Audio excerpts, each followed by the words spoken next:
Hey guys, tonight we're diving into a story unlike any other, one that fundamentally reshaped our entire planet.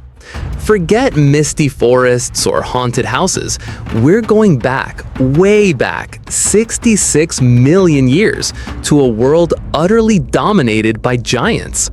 We're talking about a time when colossal creatures, unlike anything you've ever seen, ruled the land, the air, and the seas. Imagine a humid, vibrant world, alive with primeval energy, where you'd probably not survive 5 minutes without becoming someone's very large lunch. This is the story of how that magnificent, dangerous world ended, and how its dramatic demise created the planet and life as we know it. Now, dim the lights and let's ease into tonight's journey together. You find yourself standing on a vast, ancient plain. The air is thick, humid, carrying the scent of lush ferns and damp earth. Overhead, immense pterosaurs cast fleeting shadows as they glide on leathery wings, their calls echoing across the prehistoric landscape. Below, the ground trembles with the rhythmic thud of gargantuan feet. This is the late Cretaceous period, a vibrant tapestry of life. You're immersed in a world perfected over millions of years, an ecosystem seemingly unshakable, a true testament to nature's enduring power. Giant sauropods, necks swaying like graceful cranes, graze like living mountains in the distance. Nearby, a formidable group of triceratops with their impressive frills and horns eye you suspiciously. Their heavy footsteps barely register a tremor in the ground, a silent testament to their colossal mass. The dominant life forms are, of course, the non-avian dinosaurs. From the immense Tyrannosaurus rex stalking its prey with an almost casual menace to smaller, feathered raptors darting through the undergrowth, they have carved out every possible ecological niche. Beneath this colossal canopy of life, however, something else stirs, something largely unnoticed.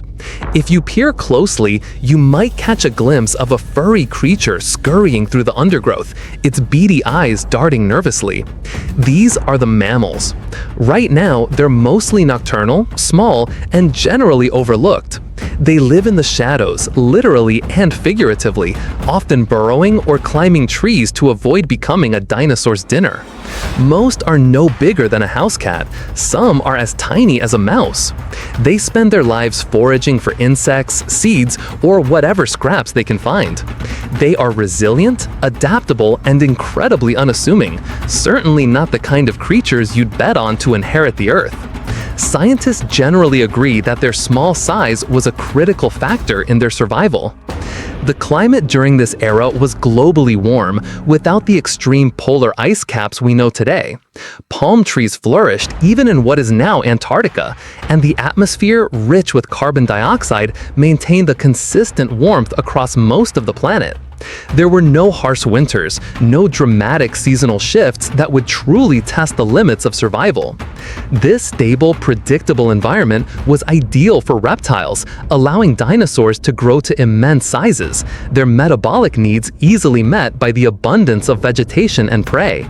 You might even catch a glimpse of a feathered dinosaur, perhaps a small, colorful dromaeosaur, looking surprisingly like a very large, very angry chicken. It's a fascinating detail, isn't it, how much these ancient creatures resemble some of our modern birds. The oceans, too, were vibrant and full of formidable predators. Giant marine reptiles like mosasaurs and plesiosaurs patrolled the depths, preying on fish and squid. Ammonites, shelled cephalopods related to modern squids and octopuses, drifted in vast shoals. This was a world of intricately connected ecosystems, from the deepest oceans to the highest forests, all dominated by these incredible, awe-inspiring reptiles.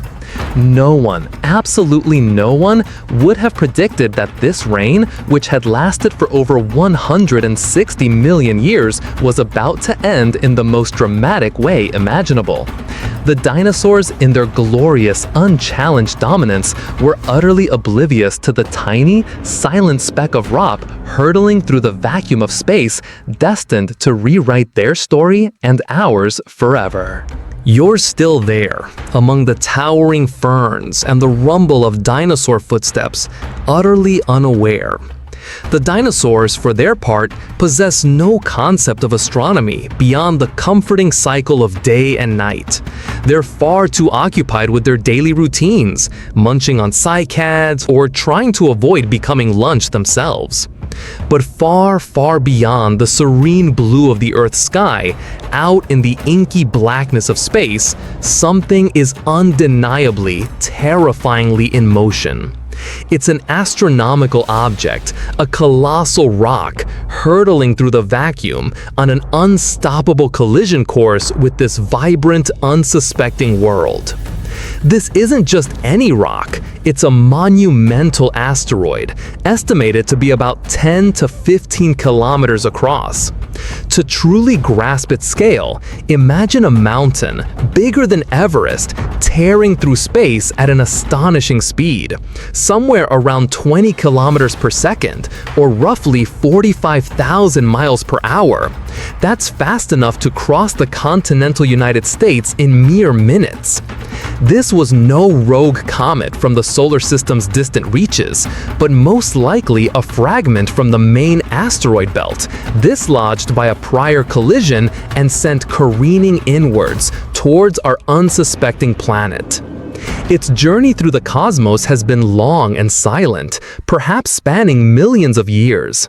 It has orbited the sun countless times, a quiet participant in the cosmic ballet, until a subtle gravitational nudge, perhaps from the immense pull of Jupiter or a close encounter with another large body, set it on this new, fateful trajectory. You wouldn't see it approaching, not yet. From Earth, it would still appear as just another distant star, perhaps a slightly brighter one if you had a telescope, which, let's be honest, you absolutely do not in the late Cretaceous. There's no buzzing alarm, no flashing red lights, just the serene passage of time on a planet utterly absorbed in its own intricate biological drama. Modern science has painstakingly pieced together this cosmic narrative through incredible detective work. We've uncovered the definitive evidence, the immense crater, now largely buried beneath the Yucatan Peninsula in Mexico, a massive, ancient scar on the Earth's face. But even before that definitive discovery, the telltale sign of this extraterrestrial visitor came from a thin, distinct layer of sediment found globally. This geological calling card, known as the Cretaceous Paleogene (KP boundary), is notably rich in iridium. Iridium is an element rare on Earth's surface, but common in asteroids. It's like finding a cosmic fingerprint, proving beyond doubt that something from space had showered the planet with its unique dust. While some early theories debated volcanic activity as a primary cause of the mass extinction, the iridium layer stands as compelling evidence for an extraterrestrial impact. So, as you watch a long-necked brachiosaurus gently strip leaves from a towering tree, that cosmic bowling ball is steadily drawing closer.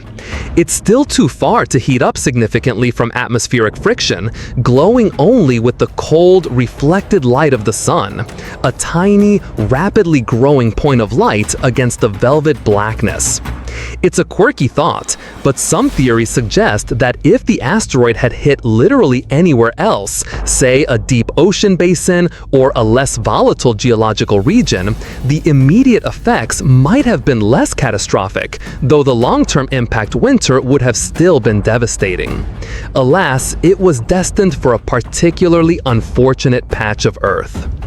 Think about the sheer scale of the universe and how incredibly rare, yet statistically inevitable, such an event truly is. Our solar system is a vast shooting gallery, and Earth, while a tiny target, has been struck many times throughout its long history. Most impacts are from much smaller objects, meteors that burn up harmlessly in the atmosphere, leaving only a fleeting streak. But every few tens of millions of years, a truly significant impactor comes along, a cosmic bull in a china shop, capable of utterly rearranging the planetary furniture. For the dinosaurs, life continues its normal, oblivious course. A young Tyrannosaurus cub playfully snaps at its mother's tail. A flock of primitive birds, descendants of earlier dinosaurs, takes flight, their calls echoing through the humid air. They are all utterly, blissfully unaware of the impending doom, a mountain-sized object hurtling towards them at unimaginable speeds. There's no panic, no mass exodus, no frantic building of underground bunkers, just the rhythmic pulse of life in a world that for all intents and purposes believes itself eternal.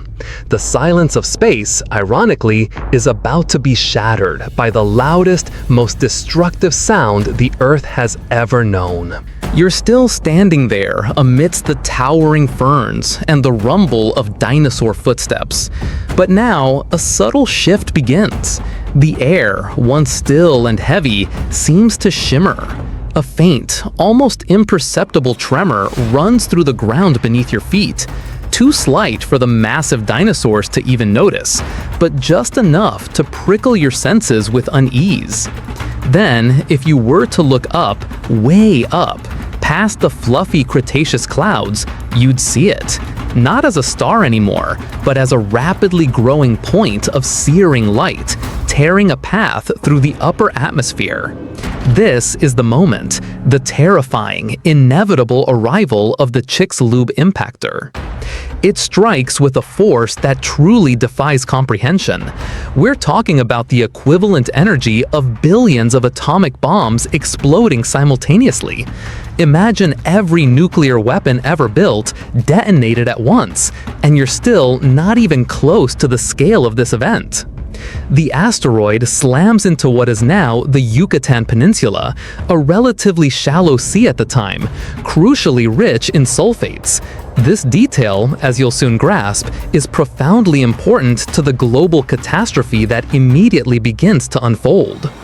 The entire impact site instantly vaporizes, turning rock, water, and everything else into a superheated plasma.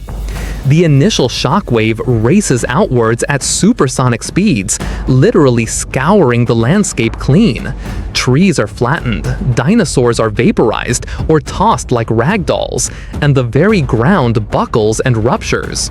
It's not merely a loud bang, it's an apocalyptic roar, a sound so immense it would shatter every bone in your body if you were anywhere near the impact zone.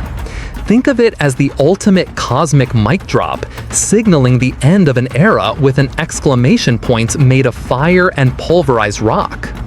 Within milliseconds, a colossal crater begins to form, roughly 180 kilometers, about 110 miles, in diameter, and 20 kilometers, 12 miles deep.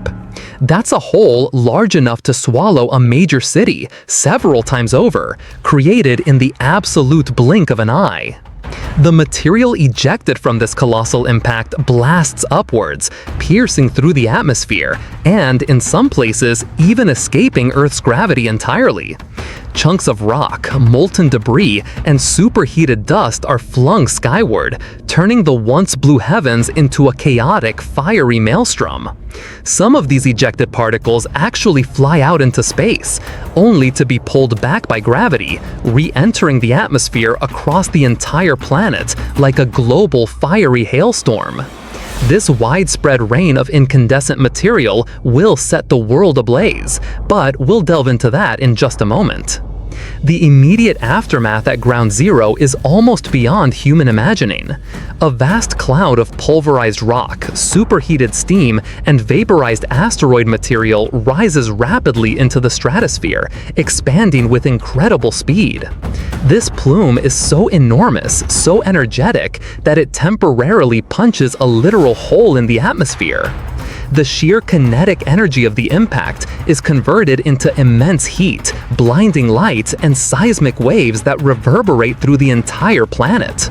Geologists studying the impact today have found compelling evidence of these massive seismic disturbances, suggesting the Earth quite literally rang like a bell for hours after the impact. While scientists still debate the precise role of the impact angle versus its sheer size in determining the severity of the subsequent environmental collapse, striking a sulfate-rich area certainly exacerbated the catastrophe. Then there are the tsunamis. Because the asteroid struck a shallow ocean, the impact generated colossal waves, far larger than any known in recorded human history.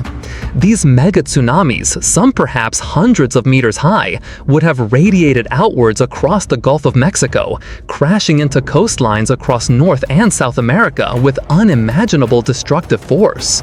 Coastal ecosystems teeming with life would have been utterly annihilated, swept away by walls of water.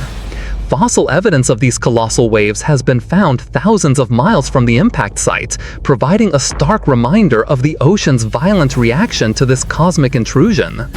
It's a fascinating detail to consider that the very act of hitting water rather than solid land might have amplified some of the disaster's more devastating immediate effects. For a brief, horrifying moment, the world is illuminated by an unnatural, searing light, brighter than 1,000 suns. The very air ignites, not just from the shockwave, but from the immense thermal radiation released at the points of impact. Any creature caught in the open, even hundreds of miles away, would have been instantly incinerated or, at the very least, suffered catastrophic burns. This is not just a bad day, it's the kind of event that fundamentally alters the planet, changing its very geology, its atmosphere, and its trajectory of life. The sound, if you could still hear anything over the deafening ringing in your ears, would be a continuous, apocalyptic roar, a terrifying symphony of destruction announcing that the long reign of the dinosaurs was about to come to a very abrupt, very fiery end. The blinding flash has subsided, but the air is now thick with an acrid, choking dust. You cough, even though you can't actually breathe this primeval air, and your eyes sting. The immediate aftermath of the impact isn't just about the crater. It's about the very air itself becoming a weapon. A massive, superheated plume of pulverized rock, steam, and vaporized asteroid material has punched through the atmosphere, then collapsed back down, spreading outwards like an invisible, deadly blanket. This isn't just ordinary dust, it's pulverized planet mixed with the vaporized remnants of the asteroid itself. The initial blast wave, that deafening roar, has ripped across the continent, leveling entire forests and obliterating anything in its path. Imagine the sound barrier being broken, not by a single jet, but by a colossal wall of intensely compressed air hundreds of miles wide. The sheer pressure alone would rupture internal organs and flatten even the most robust structures. If you had been standing just outside the immediate vaporization zone, you would have been instantly crushed, your bones turning to powder before your brain could even register what was happening. But the physical shockwave is only the beginning. As the ejected material from this colossal impact falls back to Earth, it creates a phenomenon known as global ballistic ejecta. These are literally trillions of hot rocks, large and small, raining down across the entire planet. As they re-enter the atmosphere at incredible speeds, they superheat the air around them through intense friction. Think of a meteor shower but magnified 1 billion times and composed entirely of scorching hot debris. The sky would literally glow red and orange as these incandescent projectiles rain down. This isn't just a light show, it's a terrifying planet-wide oven. The heat generated by this re-entry shower is immense. The atmosphere itself begins to heat up rapidly and intensely. It's like turning the Earth into a giant convection oven. The ground temperature would have soared, perhaps by hundreds of degrees Celsius, for a brief, horrifying period. This sudden, extreme thermal pulse would incinerate anything flammable that wasn't already blasted away by the initial shockwave. Forests, grasslands, even individual leaves would spontaneously combust, setting the stage for the massive global firestorms that follow. Then there are the tsunamis, as we touched on earlier. Remember how the asteroid struck a shallow sea? That was a particularly unfortunate bit of luck. The force of the impact generated colossal waves, not just in the Gulf of Mexico, but potentially reverberating across the global ocean basins. Imagine waves, possibly hundreds of meters high, surging inland, sweeping away everything in their path for miles. Coastal dinosaurs, marine reptiles, and all manner of life would have been utterly overwhelmed, pulled back into the churning depths, or deposited far inland. Geologists have unearthed powerful evidence of these gigantic tsunami deposits thousands of miles from the modern coastline, clear indicators of the ocean's furious response. The sheer scale of these tsunamis was undeniably unprecedented. For a quirky tidbit, consider that the immediate post-impact environment might have literally rained glass. The intense heat and pressure from the impact would have vaporized silicate rocks, which then condensed into tiny, glassy spheres called tektites as they flew through the air. These glassy beads, some still found in the KPG boundary layer today, are like frozen fingerprints of the unimaginable energy unleashed at ground zero.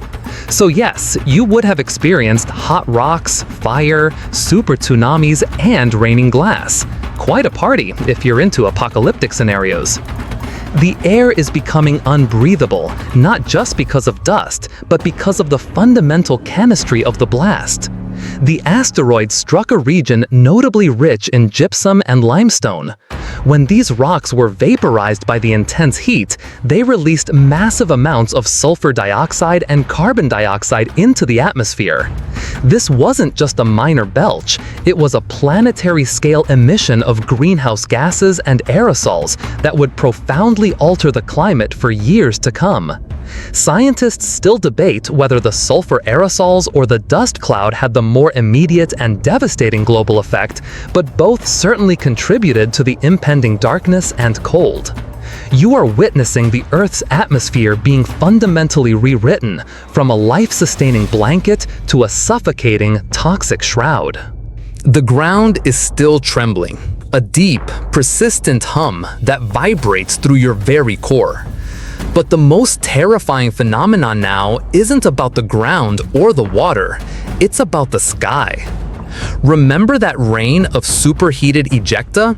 Those trillions of fiery projectiles falling back to Earth?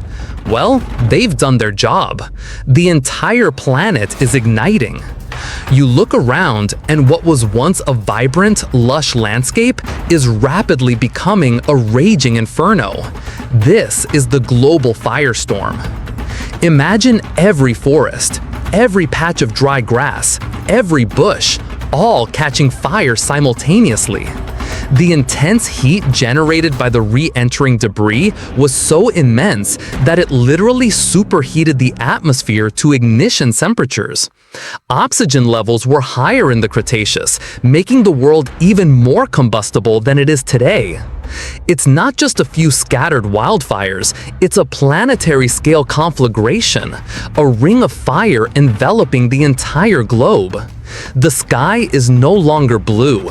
It's a roiling, chaotic canopy of black smoke and angry orange flames reflected from below. The air around you becomes scorching hot, instantly searing. Any animals caught out in the open, or those that couldn't burrow deep enough, would have been incinerated in moments. Picture a world where the very air is aflame, where the ground is literally burning beneath your feet. Trees explode as their internal moisture turns to steam, adding fuel to the already raging inferno. The smoke and soot plumes upwards, joining the vast cloud of dust and aerosols already injected into the atmosphere by the impact itself. This isn't a quick burn, it's a sustained, suffocating inferno that lasts for hours, perhaps even days in some regions. The scale of the destruction is unimaginable. Billions of tons of carbon are released into the atmosphere as entire biomes turn to ash. The air is thick with smoke, soot, and toxic gases, a lethal cocktail for anything that manages to survive the initial heat pulse. It's a widely accepted scientific finding that the immense amount of soot from these global wildfires played a critical role in blocking out the sun, leading directly to the subsequent impact winter. For a quirky tidbit, consider the possibility of super hurricanes or other unprecedented atmospheric phenomena fueled by the immense thermal energy released by the impact and subsequent fires. While highly speculative, the sheer energy involved certainly points to weather systems unlike anything we've observed since. Imagine the wind, thick with embers, howling through the burning landscape. What about those creatures that survived the initial blast and the intense heat? They're now facing a world consumed by fire, choking on smoke, and with dwindling options for survival. The smaller, burrowing animals, particularly early mammals, might have had a slight advantage. Underground, insulated from the intense surface heat, they could have avoided the worst of the inferno. But even they would eventually have to contend with the aftermath, a surface world rendered barren and toxic. The global firestorm also contributed significantly to the release of more noxious gases. The impact site, remember, was rich in sulfur. The combination of vaporized sulfates and burning organic matter created a noxious mixture of sulfur dioxide, carbon monoxide, and various acidic aerosols. These would later contribute to acid rain on a scale never before witnessed, further poisoning what little fresh water remained and damaging any plant life that somehow managed to cling to existence. Scientists still debate whether the acid rain or the direct impact winter was the more immediate ecological killer, but it was undoubtedly a compounding factor of immense proportion. The sight, if you could bear to look, would be a horrific panorama of destruction. Mountains of flame reaching into the blackened sky, the constant crackle and roar of burning forests, the overwhelming smell of ash and ozone. The world is screaming, quite literally, as its accumulated biomass goes up in smoke. This inferno marks the brutal transition from a world of lush abundance to one of absolute desolation, stripping away the very foundation of the complex ecosystems that had thrived for millions of years.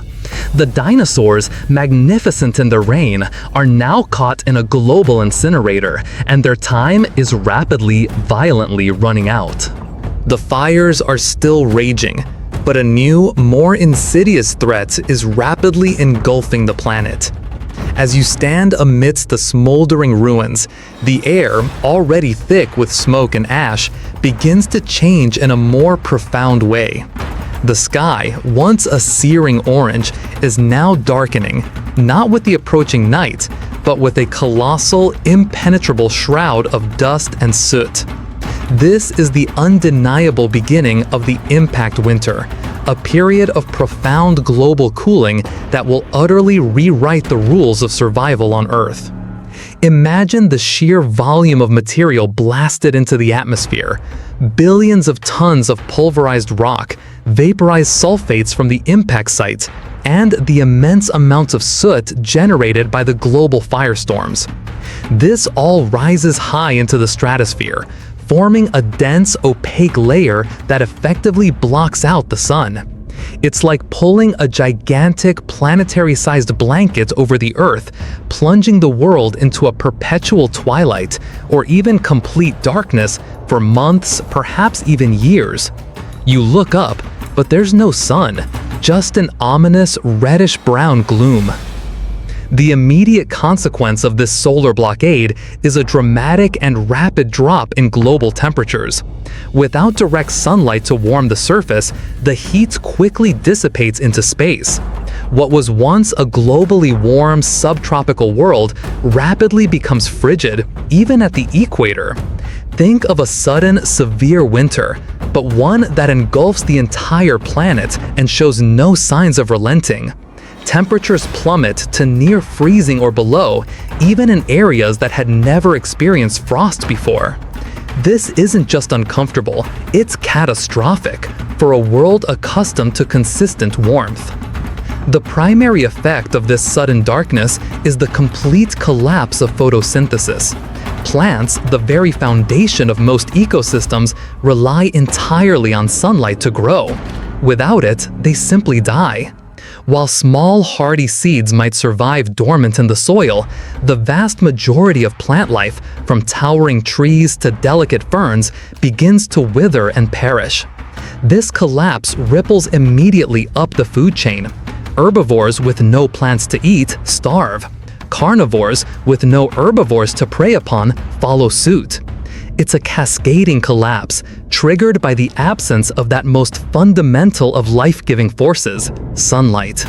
This mechanism of extinction is a widely accepted scientific finding, considered the primary reason for the demise of many large terrestrial species.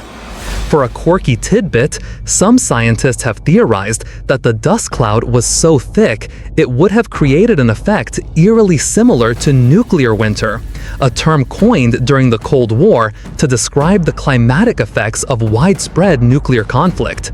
The parallels in atmospheric dust and temperature drops are chilling. Imagine trying to navigate a world where you can barely see your hand in front of your face, and the air is constantly cold and filled with fine abrasive particles. The sulfuric aerosols released from the vaporized gypsum at the impact site also played a sinister role. These tiny particles suspended high in the atmosphere not only blocked sunlight, but also rapidly formed sulfuric acid droplets. This led to widespread and intensely acidic rain, poisoning freshwater sources, acidifying the surface layers of the oceans, and further damaging any plant life that might have clung to existence.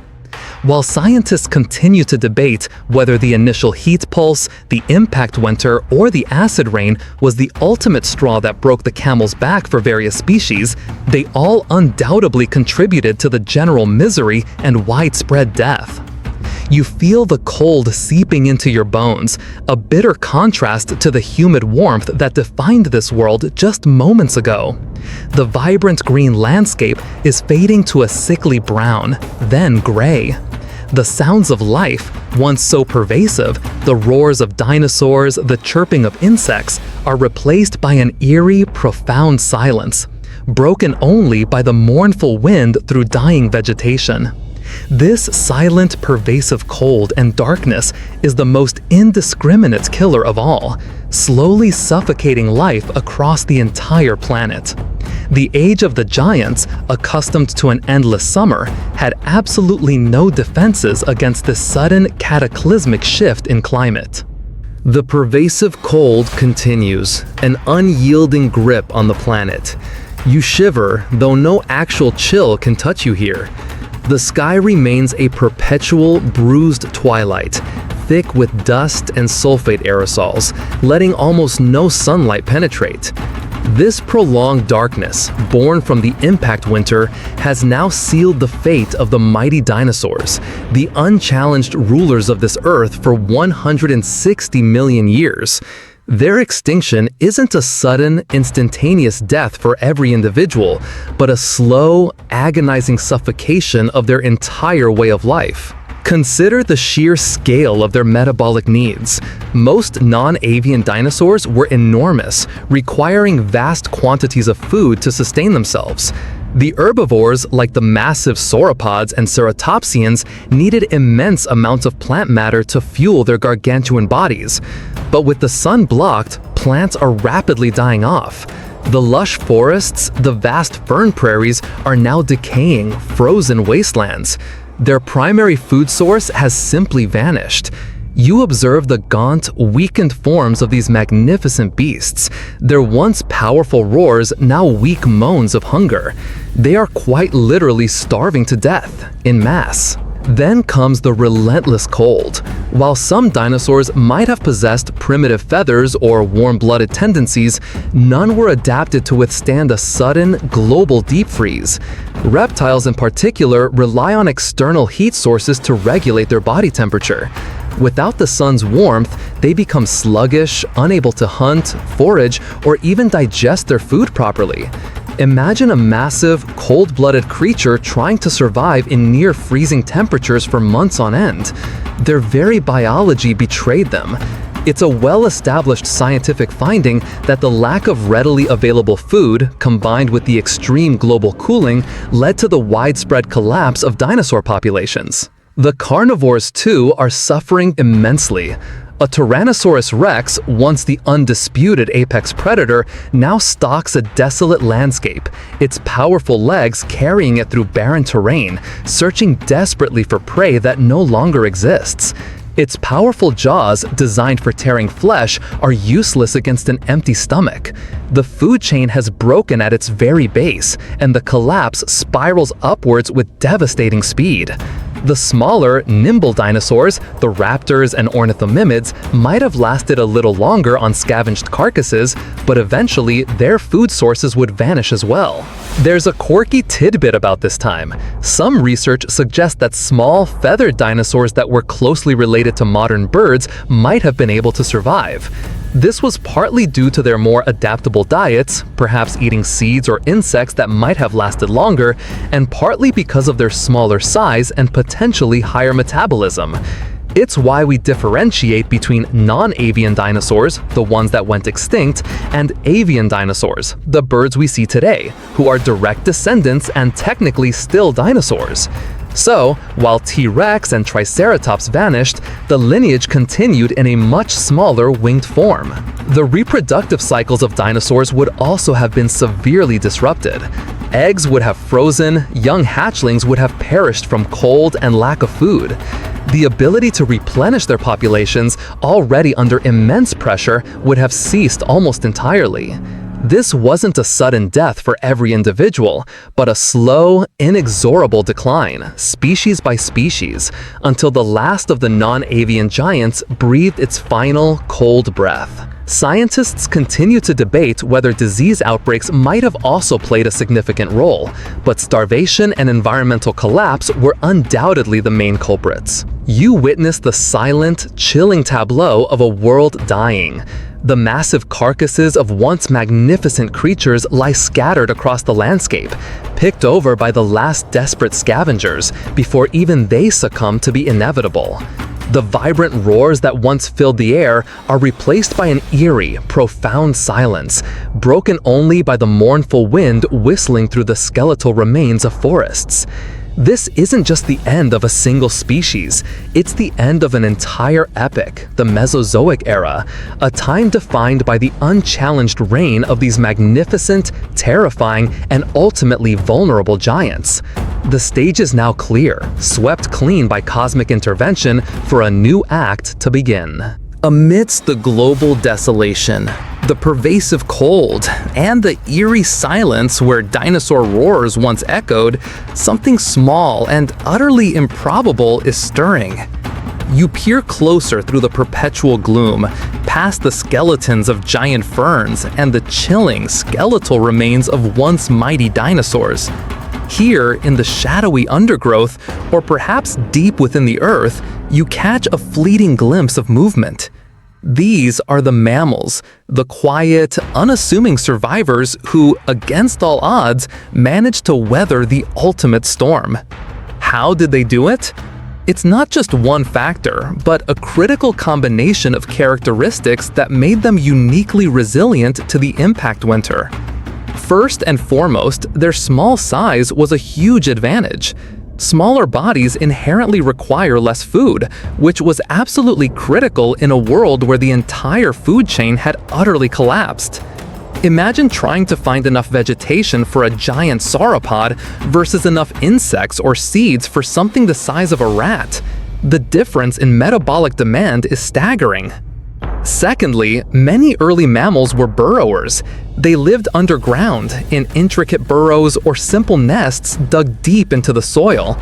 This provided crucial insulation from the intense heat of the initial firestorm and, just as importantly, from the subsequent crushing cold of the impact winter. While the surface world was freezing and incinerating, these creatures had a relatively stable subterranean refuge.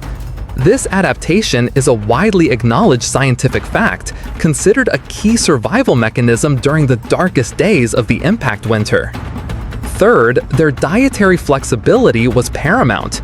While many dinosaurs specialized in eating specific types of plants or large prey, many early mammals were omnivores or insectivorous. They could scurry around in the dim light, foraging for underground roots, resilient tubers, decaying organic matter, or even insects and larvae that might have survived the initial cataclysm by being in protected environments. This adaptability, the ability to eat whatever was available, meant they weren't entirely dependent on the rapidly collapsing plant ecosystem. While evidence is still being analyzed, some scientists suggest their higher metabolic rates also played a crucial role in enabling them to sustain themselves in colder temperatures. Another crucial factor was their fundamental physiology. Mammals are, by definition, warm-blooded. Unlike the cold-blooded reptiles who became sluggish and vulnerable in the plunging temperatures, mammals could maintain a stable internal body temperature. This allowed them to remain active, albeit cautiously, even in the freezing darkness.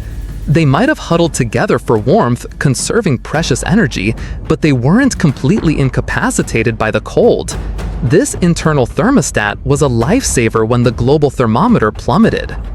For a quirky tidbit, consider that some early mammals might have even entered a state of torpor or hibernation to conserve energy during the absolute worst of the impact winter. Imagine literally sleeping through the apocalypse, waking up months later to a very different but still survivable world. While direct fossil evidence for this specific behavior is scarce, it's a plausible survival strategy that some modern mammals employ in harsh environmental conditions. It speaks to an underlying biological resilience that allowed them to quite literally wait out the worst of the storm. You might even encounter a small creature, perhaps something resembling a modern shrew or a tiny opossum, its whiskers twitching as it cautiously pokes its head out of a burrow. Its eyes, adapted for low light, carefully scans the desolate landscape. It's hungry, certainly, and vulnerable, but it is unequivocally alive. It survived. It carries within its tiny, furry body the complete genetic blueprint for an entirely new era, an era where its descendants will eventually dominate the planet. The very characteristics that made them seem insignificant during the dinosaur reign, their small size, their nocturnal habits, their broad adaptability, now prove to be their greatest strengths. They didn't compete directly with the giants. Instead, they occupied the niches that the giants largely ignored, niches that suddenly became critically important for survival. The world, cleansed by fire and ice, is now ready for its next great evolutionary experiment. The perpetual twilight slowly, grudgingly begins to lift. You squint, as if your eyes are adjusting to a light that hasn't been seen in years. The dense shroud of dust and aerosols that choked the sky for so long is gradually settling, filtering out of the atmosphere. It's not a sudden return to brilliant sunshine, but a slow, agonizing process. First, perhaps, a slightly brighter band on the horizon, then a diffuse, hazy glow where the sun should be. This protracted clearing of the atmosphere marks the long, arduous process of life's rebound on a scarred and desolate planet. The first tentative signs of recovery are the most critical. Plants. With even a fraction of sunlight returning, the hardy survivors among the plant kingdom begin to stir. Spores and resilient seeds that lay dormant in the frozen, nutrient-rich soil now have a chance to germinate. Small, pioneer plants, capable of growing quickly in disturbed environments, are likely among the very first to re-establish themselves. This recovery of primary producers is a foundational principle of ecological succession, and it's absolutely essential for any ecosystem to rebuild. You see tiny shoots pushing through the ash-laden soil, a courageous splash of green against the gray desolation. It's a slow, patchy return at first. The landscape remains largely barren, still littered with the skeletal remains of the pre-impact world. But crucially, where life does take root, it provides the first crucial sources of food for the surviving herbivores. Think of it as a microscopic revolution, a silent uprising of chlorophyll, gradually re-establishing the base of the food web. The early mammals, those small, adaptable survivors, are the primary beneficiaries of this changing world. With the larger dinosaurs gone, their competition eliminated, and food sources, however sparse, slowly returning, these creatures begin to thrive. They cautiously emerge from their burrows, sniffing the air, exploring the transformed landscape. Their small size, once a potential disadvantage in a world dominated by giants, is now an enormous benefit, allowing them to rapidly reproduce and exploit new opportunities. It's a quirky tidbit that the very first forests to return might not have been towering trees, but rather dense fern forests, given ferns' remarkable resilience and ability to propagate from spores. The ocean, too, begins its slow recovery. The surface layers, initially acidified by the sulfur aerosols and carbon dioxide, gradually re-equilibrate. Phytoplankton, the microscopic plants of the sea, begin to photosynthesize again as sunlight penetrates the upper layers. This kickstarts the marine food chain, leading to the recovery of zooplankton, then small fish, and eventually the larger marine predators. Many marine invertebrates, like the ammonites, were hit extremely hard, and some never fully recovered, leaving open niches for entirely new forms of life to fill. Scientists continue to debate the precise timeline of marine versus terrestrial recovery, but both were undoubtedly protracted and challenging. The early Cenozoic, the era immediately following the impact, would have been a strange and challenging place to live. The climate remained unstable for a while, fluctuating between periods of relative warmth and lingering cold snaps as the atmosphere slowly scrubbed itself clean. Volcanic activity, potentially triggered by the immense seismic shock of the impact, might have also contributed to atmospheric disturbances and further altered the climate.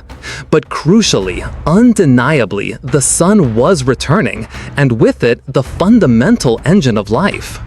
You witness the subtle, almost imperceptible shifts, the cautious return of insects eagerly feasting on the nascent plant growth.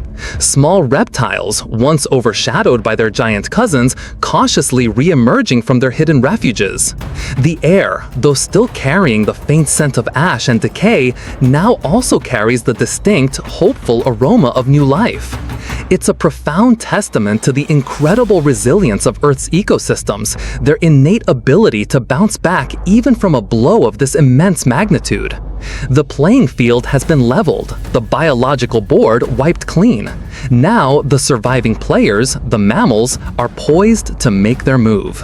The hazy twilight has now given way to a persistent, though still somewhat muted, daylight. The air is breathable again, no longer thick with ash and brimstone, and though the landscape remains scarred, distinct patches of green are undeniably spreading. You see more movement now, more life, slowly, cautiously, but surely reclaiming the planet. The Age of Giants is truly over, replaced by a new era, one that will be defined by the quiet, furry creatures who persevered. This is the Age of Mammals, a time of astonishingly rapid diversification and ascendancy, blossoming from the ashes of the dinosaur world. With the colossal predatory and herbivorous dinosaurs removed, vast ecological niches lay utterly empty. It's like a massive global clearing sale, and the mammals are the eager, opportunistic customers. They begin to expand, to adapt, to evolve with astonishing speed. Remember those tiny shrew-like creatures scurrying in the shadows? Their descendants are now venturing out, growing larger, exploring new food sources, and occupying the roles once held by dinosaurs. This rapid diversification, known to scientists as adaptive radiation, is a fundamental concept in evolutionary biology, a hallmark of life's recovery following a mass extinction event. You see them in various forms. Some are still small, insect-eating burrowers, but others are distinctly growing in size. There are creatures resembling early rodents, tirelessly gnawing on tough vegetation. Others are beginning to develop teeth specifically suited for grinding plants, or sharp claws for digging into soil. This explosion of forms isn't just about becoming larger, it's about specialization. Mammals are evolving to fill every available niche, from the ground to the highest tree branches, from the recovering forests to the newly emerging open plains. For a quirky tidbit, imagine encountering a creature called Purgatorius, considered one of the earliest known primates, scurrying around in the immediate post-impact world. It was a tiny, tree-dwelling mammal, not unlike a modern squirrel. Who would have thought that from such humble beginnings, scampering through a world of smoldering ruins, would emerge the lineage that eventually leads directly to us? It powerfully illustrates how seemingly insignificant survivors can hold the key to future evolutionary dominance. The mammalian reproductive strategy also played an absolutely crucial role in their success. Unlike dinosaurs, which typically laid eggs and often left them to hatch, mammals give live birth and, crucially, care for their young, often for extended periods.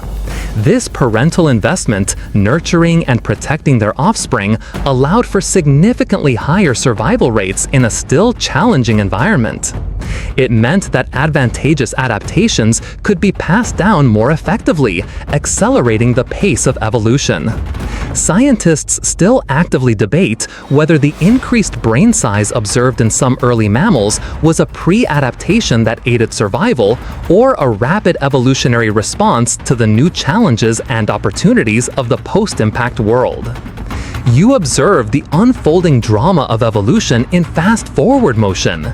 Mammals are not just surviving, they are actively experimenting with new forms and functions.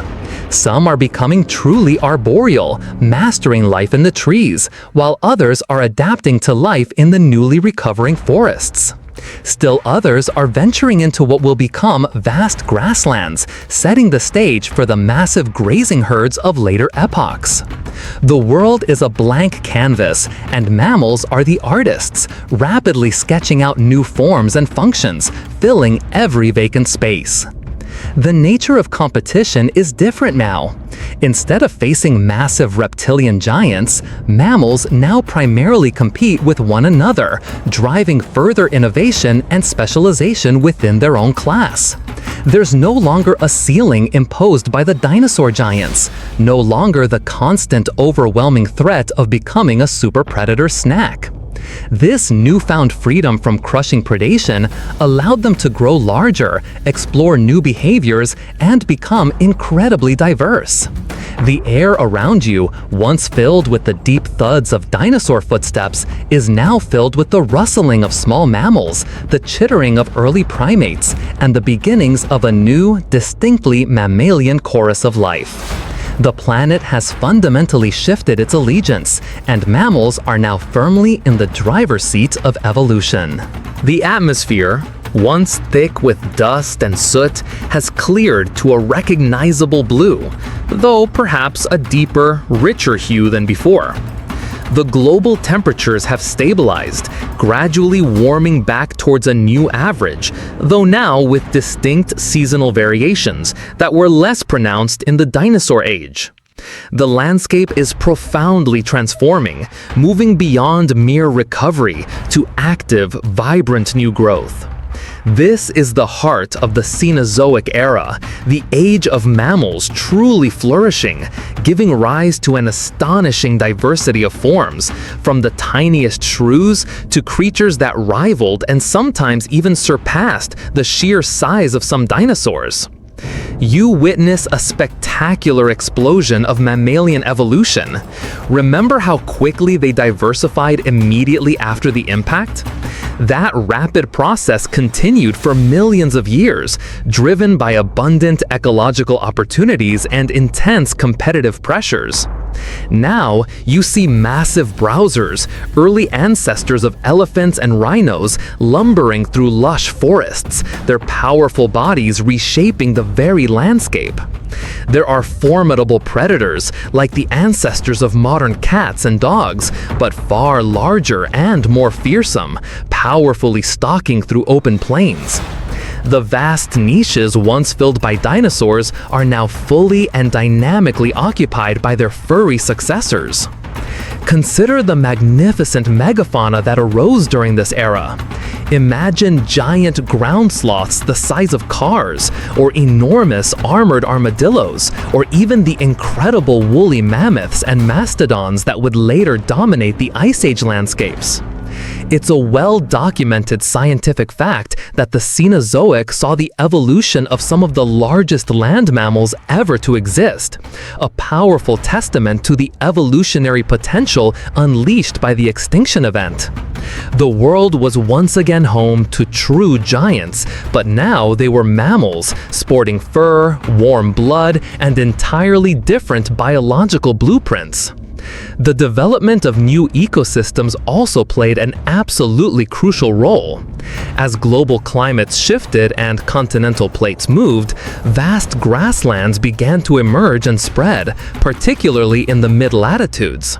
This significant environmental change led directly to the evolution of grazing mammals, equipped with specialized teeth and digestive systems, and in turn, the evolution of their predators. It's a dynamic, ever-unfolding interplay between environment and evolution, constantly shaping new forms of life. You can almost feel the ground vibrate with the thundering hooves of early horses or bison, moving in vast herds across these new, expansive plains. For a quirky tidbit, imagine encountering a creature called Andrewsarchus, an ancient mammalian predator that lived around 45 million years ago. It was a hoofed carnivore, looking somewhat like a wolf-bear hybrid, and is widely considered to be one of the largest predatory land mammals ever to have roamed the Earth. It's a stark reminder that the early Cenozoic was a wild, often brutal place, governed by entirely different ecological rules than what we're accustomed to today. These are not simply bigger versions of modern animals, they are unique, fascinating branches on the tree of life that ultimately didn't make it to the present day. The oceans, too, experienced their own profound mammalian revolution. Imagine seeing early whales, still possessing rudimentary hind limbs, slowly transitioning from land back into the water, evolving into the magnificent creatures we know today. These early cetaceans, like Pachitatus, vividly demonstrate the incredible adaptability of mammals as they reclaimed niches previously held by large marine reptiles. This return to the sea by mammals is a truly fascinating chapter in their evolutionary story. While scientists continue to investigate the precise environmental pressures that led to such extreme adaptations like those seen in whales, the removal of previous marine apex predators certainly opened the door for their ascendancy. You observe how the intricate web of life is re-established, but with a profoundly different cast of characters. The air is filled with the calls of new birds, directly descended from those avian dinosaurs that bravely survived the catastrophe. The forests are home to rapidly evolving primates, agilely scampering through the trees. The world is vibrant, teeming with life once more, but it's a distinctly mammalian world. Every roar, every grunt, every rustle in the undergrowth is now from a creature with fur, feeding its young with milk and navigating a landscape fundamentally shaped by a cosmic intervention millions of years ago. The stage is powerfully set, not just for megafauna, but for a smaller, more cunning branch of mammals to make its indelible mark. As the Cenozoic era progresses, the grand tapestry of mammalian life continues to weave itself into increasingly intricate patterns. You move deeper into this age, where the air is fresh and vibrant, and the sounds of diverse mammalian life fill the thriving forests and vast plains. While mighty megafauna continue to evolve and roam, your attention is drawn to a particular branch, one that initially seems less impressive than the colossal grazers or formidable predators, but which holds the undeniable key to our own story: the primates. You might spot them swinging gracefully through the trees, their agile limbs and grasping hands perfectly suited for an arboreal existence. Early primates were generally small, often nocturnal, and, for the most part, resembled modern lemurs or tarsiers. They lived nestled within the dense canopies of tropical forests, discreetly feasting on fruits, tender leaves, and various insects. Their evolution was a subtle revolution, focusing not on brute strength or immense size, but on developing incredibly keen eyesight, remarkably dexterous hands, and, crucially, increasingly complex brains. This focused development on sensory perception and fine motor skills would prove to be an absolutely crucial evolutionary advantage for what was to come. Their origins, like many groups in deep time, are somewhat shrouded in the mists of ancient history, but we know they were among the small, adaptable mammals that bravely survived the KPG extinction event. Their innate ability to live predominantly in trees, to find refuge and sustenance away from the devastated ground, likely played a very significant role in their persistence through the global catastrophe. Think about the relative safety and abundance of the canopy when the ground below is a dangerous mix of recovering predators and scarce resources. The influence of arboreal adaptations on early primate evolution is a widely accepted scientific fact. Imagine a small, furry creature, its large, forward-facing eyes providing it with excellent depth perception, essential for navigating the complex network of branches. Its opposable thumbs, even in their early rudimentary forms, allowed it to grip branches securely and manipulate objects with increasing precision. These seemingly minor traits were profoundly important, slowly but surely laying the groundwork for complex tool use and intricate manipulation that would come much, much later in their lineage. It's almost as if they were building the fundamental toolkit for advanced intelligence, one small, incremental evolutionary step at a time. For a quirky tidbit, consider that some of the earliest primate fossils, such as Plesiadopus, dating back to around 55 to 60 million years ago, looked more like squirrels than the monkeys we recognize today, often possessing claws instead of flattened nails on some of their digits. It's a vivid reminder that evolution frequently proceeds by small, incremental changes, with ancient forms looking quite different from their modern descendants, even within the same broad lineage. Scientists continue to refine the precise lineage connecting these earliest forms to what we define as true primates, but they undeniably represent the very beginning of this monumental evolutionary journey. As millions of years flow by, you observe different primate groups beginning to emerge and diverge. Some remain predominantly tree dwellers, evolving into the diverse array of monkeys and apes we recognize. Others, under various environmental pressures, begin to venture out of the dense forests and into more open environments, such as woodlands or savannas. This transition from a purely arboreal existence to one that included significant time spent on the ground would be another absolutely critical juncture in their story. It presented entirely new challenges, different food sources, new types of predators, and the urgent need for new ways of moving and interacting with their dramatically changing environment. The rise of the primates is a story of gradual refinement, of increasing brain size relative to body size, and of ever-improving sensory and manipulative abilities. They weren't the largest or the most fearsome creatures in the Cenozoic era, but their intellectual and adaptable potential was quietly, steadily growing, a slow burn that would eventually ignite. The world, profoundly shaped by that ancient impact, was now providing the perfect, dynamic laboratory for a particular kind of intelligence to begin its long, slow ascent. You're deep into the Cenozoic now. Millions of years have flowed by, and the world feels increasingly familiar, yet still profoundly alien. The forests are lush, the grasslands vast, and diverse mammals thrive. But your focus narrows even further, from the general evolution of primates to a very specific fork in their evolutionary road, the branching off of our own distant ancestors, the early hominids.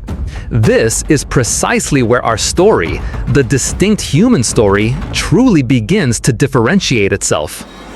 Imagine a specific time, roughly 7 to 6 million years ago, in what is now East Africa. The climate is gradually shifting, and dense forests are slowly giving way to more open woodlands and expanding savannas. This particular environmental change is absolutely critical. It creates new selective pressures, subtly pushing some primate lineages out of the trees and more frequently onto the ground. Here, among these emerging open spaces, you might spot an individual, perhaps something like Sahelanthropus or Orrorin, taking its first tentative steps on two legs.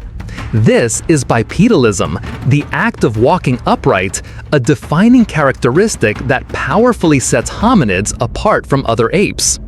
This fundamental shift to bipedalism is a widely accepted scientific fact, though scientists continue to debate the precise environmental pressures that most strongly favored its development.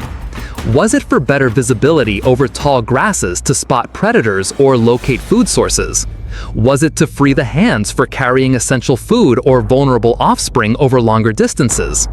Or perhaps it was simply more energy efficient for long-distance travel across increasingly fragmented forests and open terrain. Whatever the initial impetus, it fundamentally reshaped the hominid body plan and opened up entirely new possibilities for interaction with the surrounding environment. As you observe these early hominids, perhaps Australopithecus a few million years later, you see them actively adapting to this new bipedal lifestyle. Their hands, no longer primarily needed for knuckle walking or swinging through trees, become increasingly adept at manipulating objects. This manual dexterity, combined with a gradual but significant increase in brain size, lays the essential groundwork for true tool use. You might even observe them picking up natural stones, perhaps using them to crack open tough nuts or dig for underground tubers, a seemingly simple but profoundly significant step in their evolutionary journey. For a quirky tidbit, consider that one of the most famous early hominid fossils, Lucy, Australopithecus afarensis, discovered in Ethiopia, provided irrefutable evidence of bipedalism from approximately 3.2 million years ago. Her small skeleton, though diminutive, shows clear and unmistakable adaptations for upright walking, even while retaining some features that would have been useful for climbing. Imagine a creature no taller than a modern chimpanzee, but walking just like you do. It's a humbling and direct connection to our ancient past. Life for these early hominids was still incredibly challenging and dangerous. They were, for all intents and purposes, still prey animals, facing formidable predators like the powerful saber-toothed cats and early hyenas.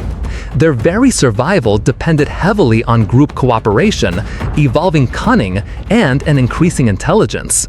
You might see them foraging and moving in small cohesive bands, relying on their collective knowledge to find food and avoid lurking danger. This period also marks the nascent beginnings of complex social structures and more elaborate communication, as living successfully in groups necessitates more sophisticated interactions. The environment continues to profoundly shape their evolution. Periods of significant cooling and warming, and the resulting expansion and contraction of forests and grasslands continually tested their adaptability. Those individuals with advantageous traits, better tool-making skills, more efficient foraging strategies, or greater cognitive abilities were more likely to survive and successfully pass on their genes to the next generation. This wasn't a simple linear march towards humanness, but a complex, branching bush of various hominid species, some thriving for a time, some eventually dying out. But the overall trend, spurred on by the conditions set in motion by that distant asteroid impact, was undeniably towards greater complexity and profound adaptability. The legacy of that ancient cosmic event subtly ripples through every step these creatures take, every stone they pick up, leading us inexorably towards our own presence on this planet. You're no longer just an observer. You're immersed in the unfolding narrative, watching as the ripples from that ancient cosmic impact finally reach the shores of modernity. Millions of years have passed since early hominids first ventured onto two legs, and now the scene before you is far more recognizable. We're talking about the undeniable emergence of Homo sapiens, our own species, navigating a world that has been meticulously shaped, indirectly but profoundly, by the monumental events of 66 million years ago.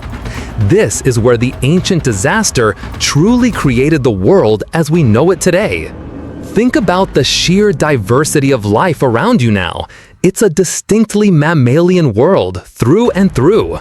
The complete absence of non-avian dinosaurs allowed mammals to expand into every conceivable ecological niche, leading to the astonishing evolution of everything from bats to whales, from tiny shrews to towering elephants. Without the asteroid impact, that incredible evolutionary explosion for mammals simply would not have happened, or at the very least, not in the same way or on the same accelerated timeline. We, as primates, as mammals, owe our very existence to that cosmic intervention. It's a widely accepted scientific fact that the extinction of the dinosaurs directly opened the ecological space for the spectacular mammalian ascendancy. You see early humans, perhaps on the vast savannas of Africa, developing increasingly sophisticated tools, mastering the incredible power of fire, and beginning to form complex, cooperative societies. Their brains, growing larger and more capable with each successive generation, are the culmination of a long evolutionary journey that profoundly prioritized intelligence and adaptability. The constant pressure to innovate, to outsmart formidable predators, and to effectively utilize diverse resources in a fluctuating environment, all indirectly tied to the unique conditions of the post-impact world, powerfully fueled this remarkable cognitive leap. Consider the very geography of the Earth beneath your feet. The asteroid impact not only cleared the biological slate, but also triggered massive seismic activity across the globe. While certainly not the sole cause, it undeniably contributed to geological processes that, over eons, shaped continents, lifted majestic mountain ranges, and influenced crucial ocean currents. The Earth's surface, the very stage upon which human history unfolds, carries the subtle yet indelible scars and legacies of that cataclysm. Scientists continue to investigate the precise long-term geological consequences directly attributable to the impact versus ongoing natural tectonic processes. For a quirky tidbit, imagine a counterfactual world where the asteroid didn't hit our planet. Dinosaurs might still roam, perhaps having evolved into more specialized forms, and the dominant intelligent life form might be a highly evolved dinosaur, perhaps a descendant of a small feathered theropod rather than a primate. It's a fascinating thought experiment, highlighting just how much of a biological lottery ticket our primate ancestors won. You probably wouldn't be sitting here listening to this if that particular rock had missed its target. The climate patterns we experience today, with distinct seasons and vast polar ice caps, are also a direct product of the Cenozoic Era. While the initial impact winter was short-lived, geologically speaking, the subsequent changes in atmospheric composition and the distribution of land masses over millions of years led directly to the complex climate patterns that facilitated early human migration and the development of agriculture. The Ice Ages, for instance, which profoundly shaped human evolution and global dispersal, were a prominent feature of the later Cenozoic, a direct consequence of long-term climate shifts in a world without dinosaurian dominance. You see early human societies forming, intricately driven by cooperation, advanced communication, and the incredible compounding power of shared knowledge. They begin to spread across the globe, adapting to every conceivable environment, from icy tundras to scorching deserts. This remarkable adaptability, this innate drive to understand and manipulate their surroundings, is a defining hallmark of our species. And every single step of that journey, from the very first bipedal walk to the groundbreaking invention of the wheel, occurs on a planet fundamentally reshaped by that singular ancient event. Our agriculture, our sprawling cities, our advanced technology all rely on resources and conditions that specifically evolved and became accessible in the Cenozoic. The very soil we plant crops in, the coal and oil that fueled the Industrial Revolution, formed from ancient organic matter, yes, but their accessibility and human ability to extract them are distinctly Cenozoic developments. The diverse plant and animal life we depend on for sustenance and materials, it's all part of the world born directly from that moment of cosmic violence.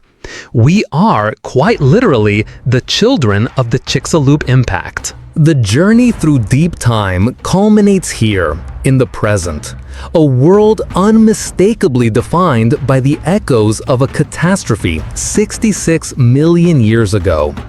You look around at your own surroundings, at the vast, interconnected tapestry of human civilization, and you realize that every single thread leads back to that singular, profound moment.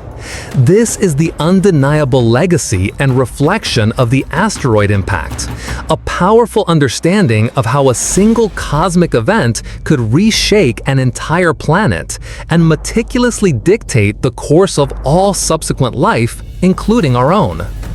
Consider the sheer improbable odds. If that asteroid had missed Earth even by a tiny fraction, or if it had struck a different part of the world, a deep ocean for example, the extinction event might have been far less severe. The dinosaurs might still be here, perhaps smaller and more specialized, but potentially still dominant. The evolutionary path for mammals, and therefore for human evolution, would have been entirely different, perhaps non-existent. It's a widely accepted scientific finding that the specific location and geological composition of the impact sites significantly amplified the global catastrophe, making it far more devastating than it might have been elsewhere. The very concept of our place in the universe is intimately tied to this event. We, as humans, are products of contingency, of a cosmic accident that quite literally wiped the slate clean and allowed an entirely new biological experiment to flourish. This realization is both profoundly humbling and utterly awe-inspiring. It highlights the inherent fragility of life on Earth, but also its incredible, tenacious resilience. The planet has healed, time and again, but never without profound, lasting, and irreversible changes. For a quirky tidbit, ponder the implications for interstellar travel. If intelligent life is common throughout the universe, how many other planets might have had their dominant life forms wiped out by similar impact events, paving the way for entirely different evolutionary paths? It strongly suggests that the trajectory of life, even intelligent life, might be heavily influenced by unpredictable cosmic factors, rather than a straightforward, inevitable progression towards a particular outcome. Scientists continue to study the frequency of such extinction-level events in Earth's history and their cumulative impact on global biodiversity. Our scientific endeavors, our remarkable ability to understand this deep past, are also an integral part of this legacy. We utilize advanced technology born of human ingenuity and cumulative knowledge to peer back through geological time, to meticulously analyze isotopes and crater formations, and to reconstruct climates and ecosystems that existed millions of years before our appearance. The very curiosity that drives us to understand such monumental events is a hallmark of the unique intelligence that emerged in this post-dinosaurian world. The resources we utilize today, the essential fossil fuels, the valuable mineral deposits, are all part of a geological history intricately intertwined with the Cenozoic Era. The ecosystems that provide our food, the precise atmospheric composition that sustains us, the very biodiversity that enriches our lives, all of it has profoundly evolved over the past 66 million years, quite literally in the long shadow of that cataclysmic impact. We are living in the Age of Mammals that began because of that cosmic bullet. As you reflect on this entire journey, the sheer magnitude of the asteroid's influence becomes undeniably clear. It wasn't just a natural disaster, it was the ultimate reset button, a geological and biological reshuffle that profoundly altered the course of life on Earth forever. From the ashes of a dinosaur-dominated world rose the mammals, and eventually us. The world as we know it, with its diverse species, its specific climate zones, its very geological structure, carries the indelible mark of that moment.